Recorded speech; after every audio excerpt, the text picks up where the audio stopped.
All right, so the other day we talked about valence electrons a little bit. So let's do a bit of review. Let's take lithium-6. So its mass number is 6. How many protons does lithium have? 3. So maybe I'll make my protons red here. So we'll do 3 dots. And we must have 3 neutrons in there as well. So I'll say black equals a neutron.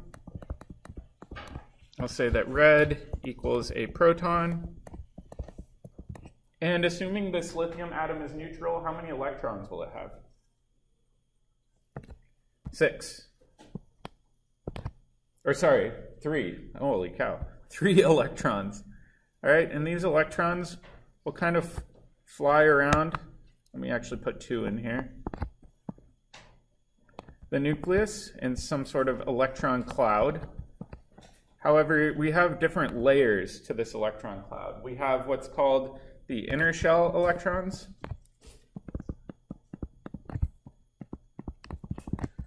And these are not very reactive.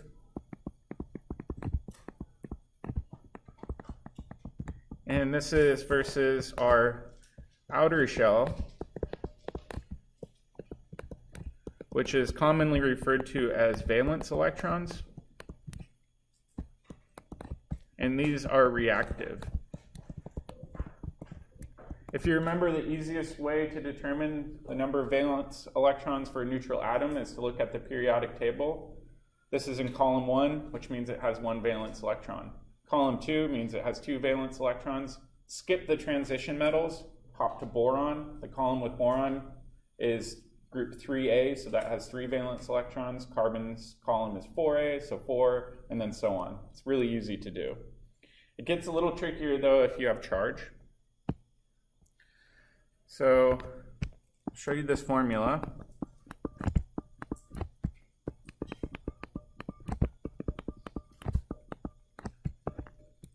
So let's consider the following. What you want to do is take that main group number, which we were just talking about,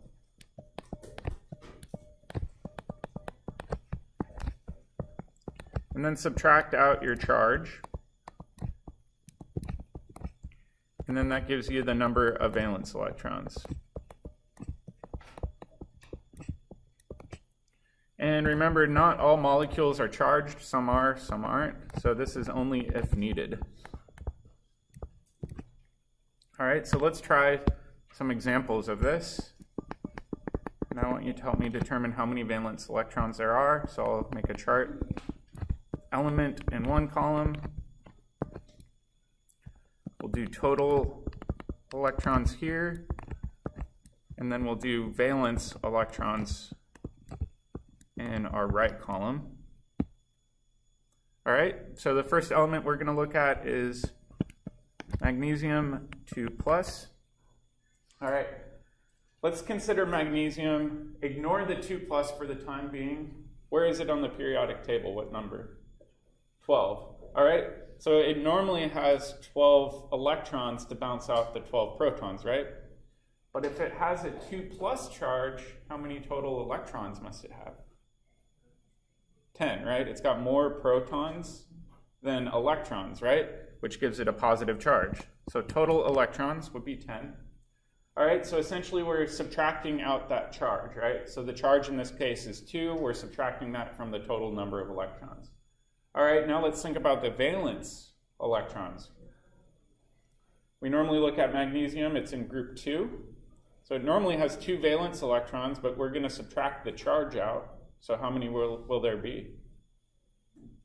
0. So we'll just say 0 valence electrons. All right. Let's do another one. So chlorine on the periodic table is normally atomic number 17. That means it has 17 protons. In this case, we're saying it has a 1 negative charge. That means it has 1 extra electron. So how many total electrons? 18. All right, next question, how many valence electrons does chlorine have? It's normally in group 7A.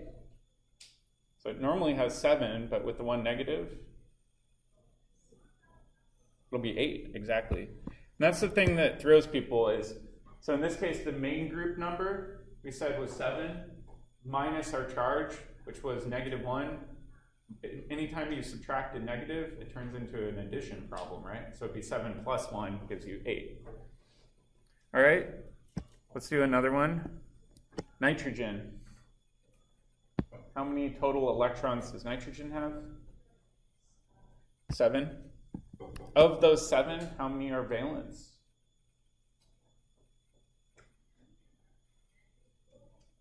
What main group number is it in? Be 5a, right? So it'd be 5 valence electrons, no charge, so we don't need to subtract anything. Does that make sense? So these electrons are the ones that most chemists are concerned with. These ones just tell you the net total. However, a lot of them are unreactive. Okay, so that leads us into our next step where we're going to talk about how to represent this symbolically. And in order to do that, we use something called Lewis symbols.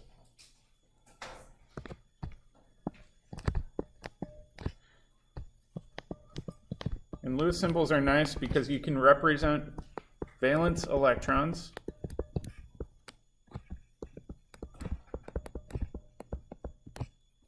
as dots around an element's symbol. All right, there's some simple rules anytime you're doing this. You only use 1 dot per electron.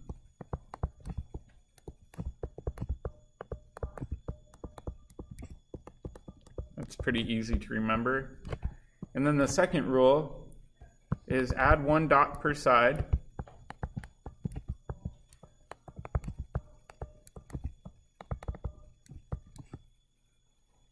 Per side of symbol, and then go around and start pairing if you have more than 4.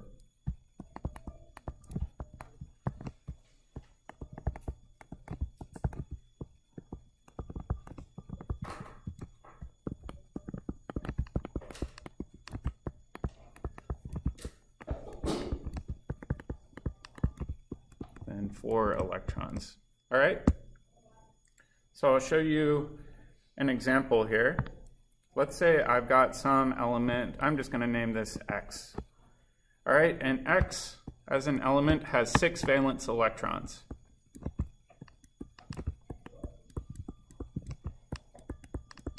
We don't know the identity of X. I haven't given you enough information, but we want to start adding those electrons in. So I could start at the top, I could start at the bottom, I could start at the side. Doesn't matter, just start any location on one side of that symbol and then add 1 dot for the first electron. So that's electron 1, electron 2, electron 3, electron 4, and then we start pairing electron 5 and then electron 6. So it doesn't really matter where the pairs are. I could have had those pairs on the left-hand side or on the bottom. We just want the net count to add up to 6 going around our element. Does that make sense? All right, so let's try a few examples of this. So draw the Lewis symbol for the following elements, and I'll give you the charges as well. So the first one is lithium, just regular lithium, no charge. Second one is oxygen, just regular oxygen, no charge. Then we'll do magnesium 2+. We'll do chlorine 1-. And then we'll do argon. So I'll give you a minute to work on this. Check with your neighbor and see if you agree, though.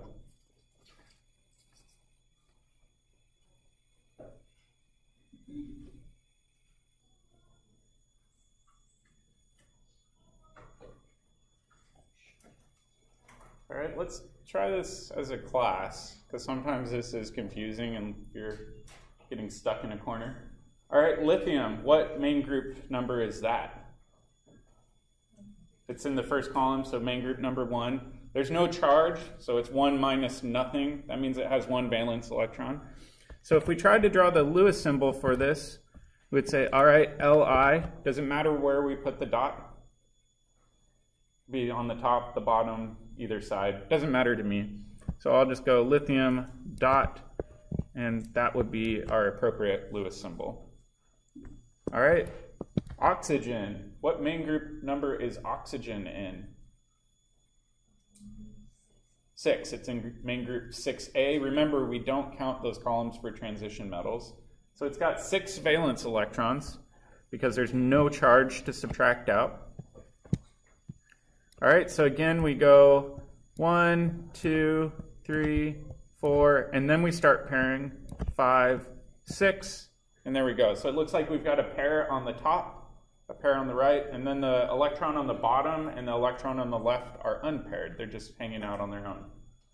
All right, magnesium's a little tricky. Magnesium's normally in group 2A, right? So if we think about that, magnesium being in 2A normally has 2 valence electrons. However, we have a charge we have to subtract out. So 2 minus 2? 0. So trick question, how many dots do we include? 0. Easy enough. All right, chlorine's a little bit different. Chlorine's normally in what main group? 7A, right? So we can look above it. It's even written on our periodic table in the room, group 7A. So it normally has 7 valence electrons. Do I subtract 1 out because it has a negative charge? No, it's minus -1, which is the same as +1, right? So in this case, there'd be 8 total valence electrons. All right, so we'd say Cl, and then I go 1, 2, 3, 4, 5, 6, 7, 8. So in this case, all 4 corners have a pair of electrons around them. All right, last but not least, we've got argon. That's in what group? 8. So it has 8 valence electrons. We're not subtracting any. So then we just fill this in. We go 1, 2, 3, 4, 5, 6, 7, 8.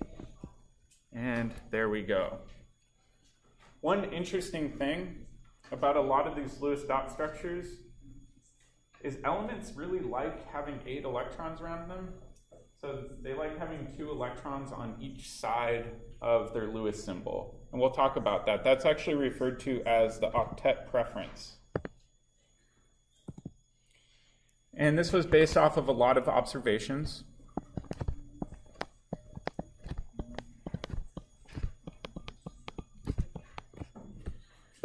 The main observation was chemists were looking at helium, neon, and argon. And what do we refer to those gases as? Noble gases. What they found was those gases are really non-reactive. Regardless of what you do to helium, it really just sits there and stares at you. It will not react with other compounds readily. So they said that noble gases are inert.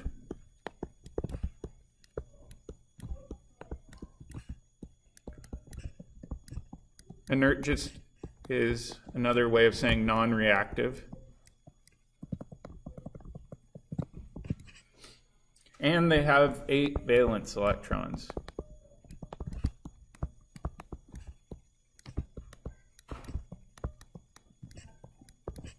All right, so based off of that observation, they developed a theory, and they said the stability is due to having 8 valence electrons.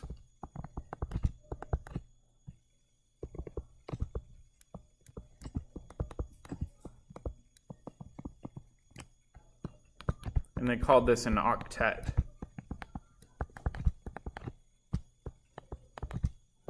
Meaning, anytime you have 8 electrons, you've got an octet around that atom. So then they made a deduction.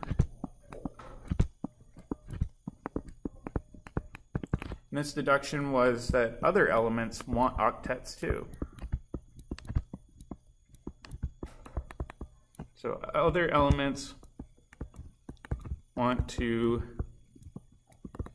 gain, lose, or share electrons so that they too can have an octet.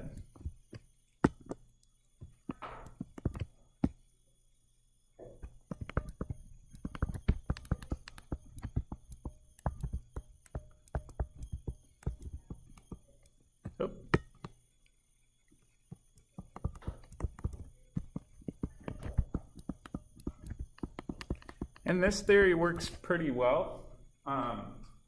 If you have taken chemistry before, or if you go on and take chemistry in the future, people will call this an octet rule. If you notice, I said this is an octet preference. Chemistry is full of exceptions. This isn't 100% true all the time, but it works most of the time. So it's a pretty general observation, theory, and deduction. All right, this leads me to my next point, is at the bottom I said that other elements often want to gain, lose, or share electrons, and we can actually measure how badly an element wants to steal or gain an electron from somewhere else. And that's referred to as electronegativity. All right, electronegativity is a measure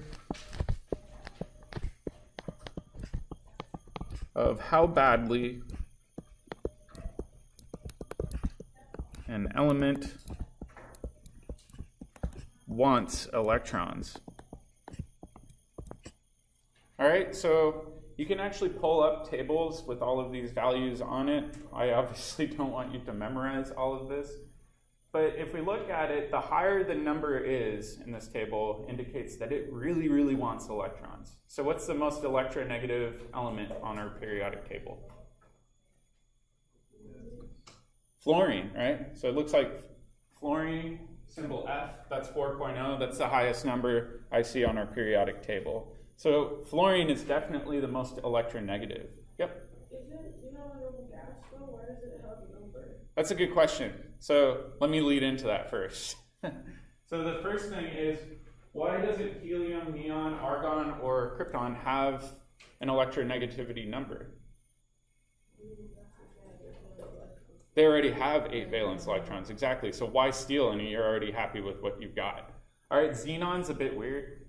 Xenon is an enormously large atom, and because of that, it doesn't behave like the rules. It has such an enormous electron cloud, it can actually take more electrons into it.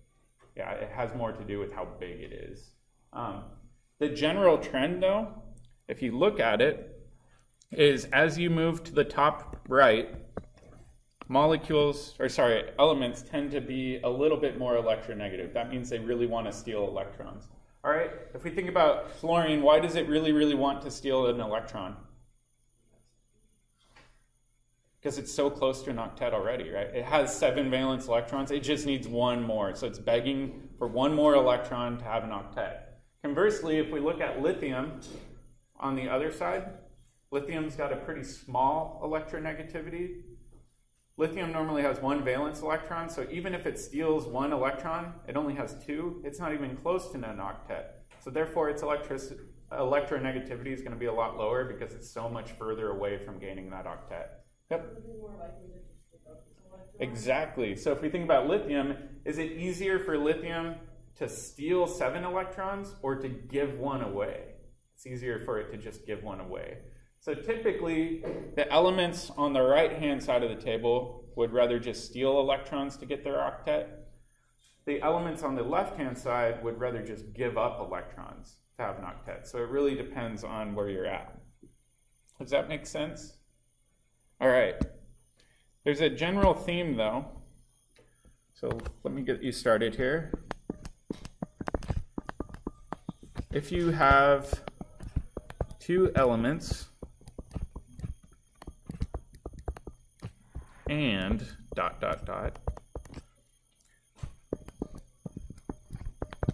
they have a large difference in electronegativity,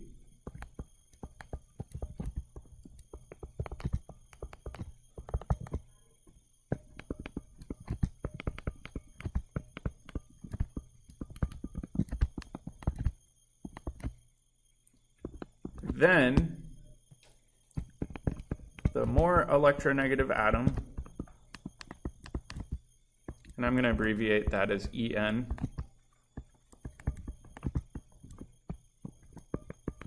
will steal an electron from the less electronegative atom.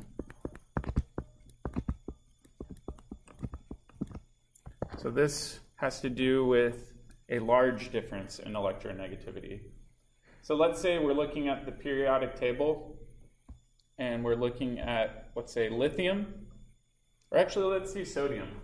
Sodium 0.9, pretty small electronegativity, versus chlorine on the other side, that's 3. That's a big difference, right? Big difference numerically.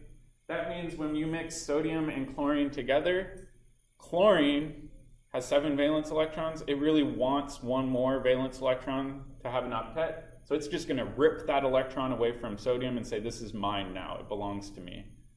Essentially, that's what happens when you have a large difference in electronegativity. This is referred to as an ionic bond.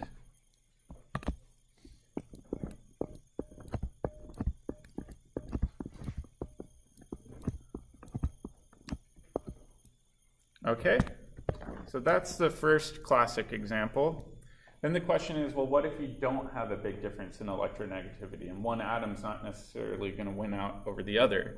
That's when sharing occurs. So let's make a second note. So if there is a small difference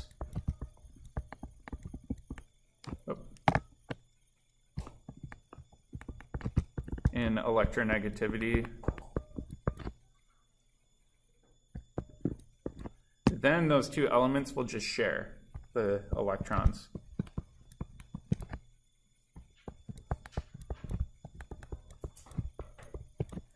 This is referred to as a covalent bond.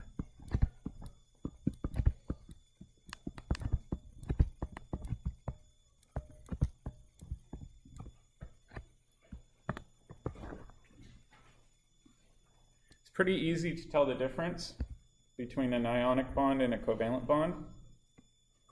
An ionic bond is typically between an element on the far left-hand side of the periodic table and the far right-hand side, right? So opposite sides of the periodic table are often or most commonly ionic bonds. If you have two elements that are, let's say, on the right-hand side of the periodic table and no elements on the left-hand side, it's more often than not a covalent bond. So let's just make a note of that and say opposite sides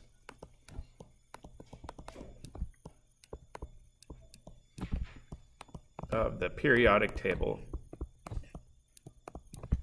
There are some exceptions to this, which we'll talk about later. This one works for right now, though. Oh. So this should be same side of the periodic table.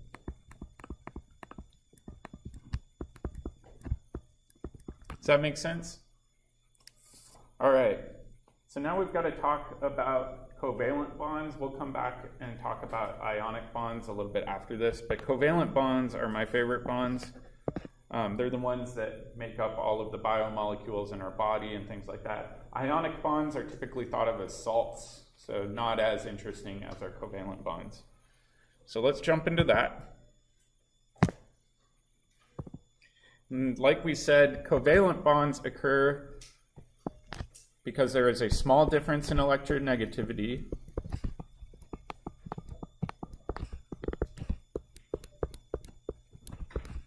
between two atoms.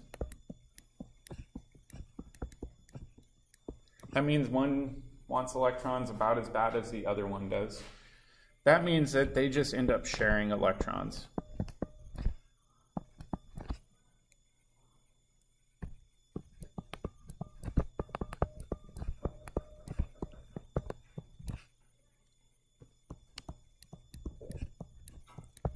One's not going to win out and yank an electron away from the other. And usually, this occurs between nonmetal elements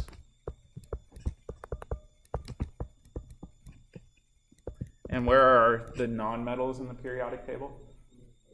On the far right. So basically everything to the left Just ignore those, including transition metals. So that would be group 3A through 7A. Those are typically thought of as our nonmetals. Why didn't I include group 8A? They're noble gases. They're already happy. They have an octet. Therefore, they don't really want to do anything with anybody else. Okay? So let's take an example of this. And let's say we have Cl2. This is chlorine gas. Is anybody into history at all? This was the first chemical weapon that was deployed in World War I. Pretty nasty stuff.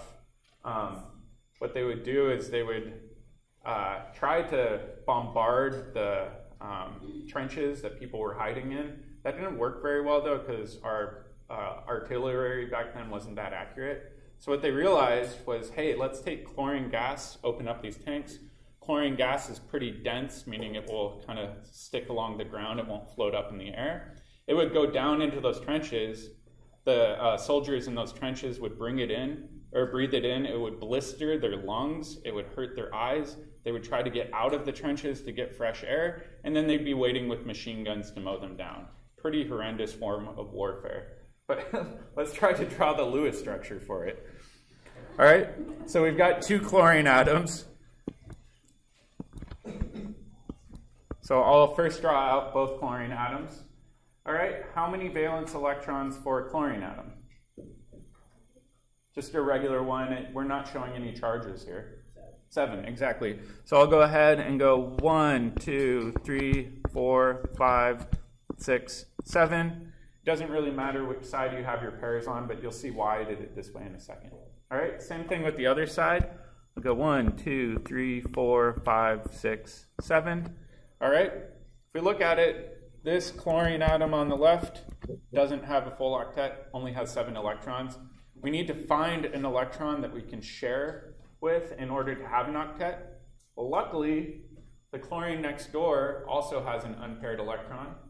And so what we'll do is just say, hey, each of us need one. Let's just share these. Okay? So when this happens,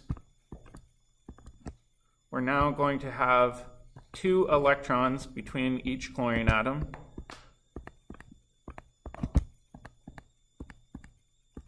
But do you see how each chlorine now has 8 total electrons around it? We haven't changed the total number of electrons, we've just pushed them together and now they're sharing. Okay? The 2 electrons in the middle that are now being shared are called bonding electrons.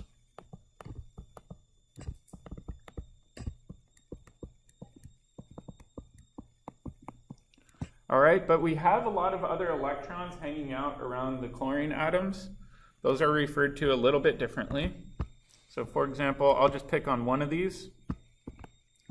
These aren't being shared between 2 atoms, they're just hanging out on their own. So they're called lone pair electrons.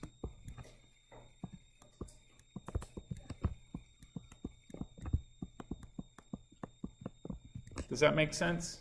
So if we think about it, we've got a lone pair there, there, there, there, there, and there. All right.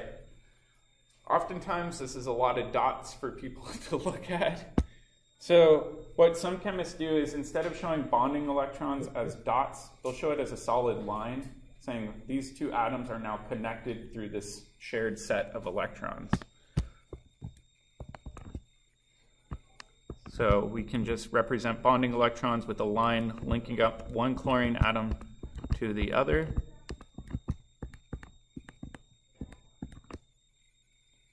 And let's even make a note of that, and we'll say the bonding set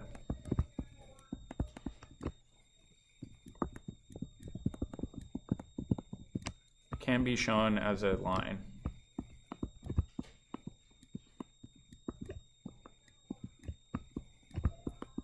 In fact, that's what most chemists do, is they just represent it as a line, because then it's a little bit cleaner and easier to show big, complicated molecules. You don't have a million dots going around. All right, let's try another one, and I'll have you work on this with a neighbor.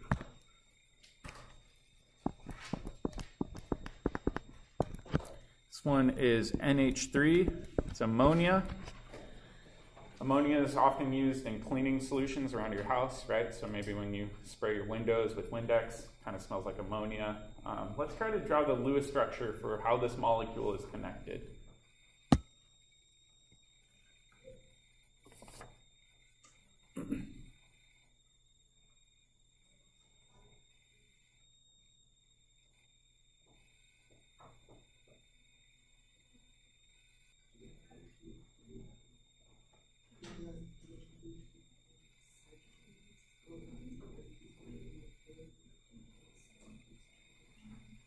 Does anyone think they got it?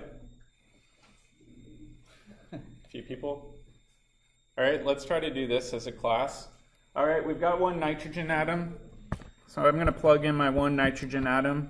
I've got 3 hydrogen atoms, right? So that subscript 3 just indicates we've got 3 of them. I'm going to just stagger those around my central nitrogen atom. Like that. All right, now we're going to determine how many valence electrons there are for nitrogen. How many should there be? How many? 5. It's in group 5A, right? So we go 1, 2, 3, 4, 5. Now we've got our valence electrons around nitrogen. What about hydrogen? So hydrogen, if we look at it, it's in group 1A. So hydrogen only has 1 valence electron. Okay, so just like before, nitrogen doesn't have 8 electrons around it. It might need to share electrons with the neighboring hydrogens in order to have a total of 8 around it. Okay, but that's okay. Maybe we'll link these up, and these up, and these up, and let's draw the structure with the bonding set. So now hydrogen sharing its electron with the central nitrogen atom. The nitrogen still has a lone pair that's not reactive, or not participating in a bond, I should say. And then a connection between that hydrogen and that hydrogen. Now do you see how nitrogen has 8 total electrons around it? Makes sense? Okay. We said that these ones in green are bonding. This blue one up here, what's that called again? Lone pair. All right, let's try to draw the bonding set using straight lines. So we've got hydrogen on the left with a straight line to nitrogen.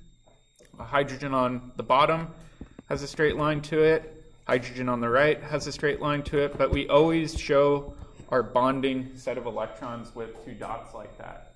All right, this leads me to my next question. If we look at hydrogen, people will say, well, hydrogen in this case only has 2 electrons around it. Doesn't that not violate our octet rule? That's why I don't like the word rule. It's a preference. Hydrogen is okay with just 2 electrons around it. It's kind of the oddball. We're not really going to get into the whys behind that, but just remember the octet rule is a guideline for the majority of elements, but hydrogen's the one that's okay with just 2. So let's make a note.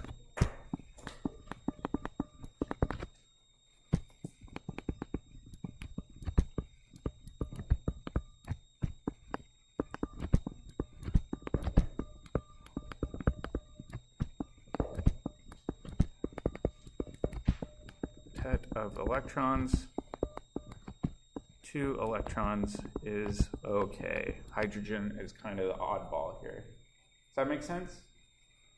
So hydrogen in the first row, the hydrogen is also... Yeah, it's weird. So why would we use the first one, not the second? That's a good point. So this periodic table, I'll be perfectly honest with you, I don't know why they put hydrogen in group 7A. Hydrogen should only be in group 1A. In fact, I might bring a Sharpie tomorrow and cross that out. Okay. But hydrogen is a non-metal. It's a bit odd. Let's go back and look at the electronegativity table. But let's think about this, right? We've got nitrogen over here. It's 3.0. Over here, hydrogen's 2.1. So that's a difference of less than 1. Pretty small difference, so it'll just share electrons. And because hydrogen's a nonmetal, it will participate in covalent bonding, not ionic bonding for the most part. Yeah, it's a bit complicated. All right, so I think that's where we're going to stop today. The problem of the day has one more of these, so make sure that you do practice that before you forget everything.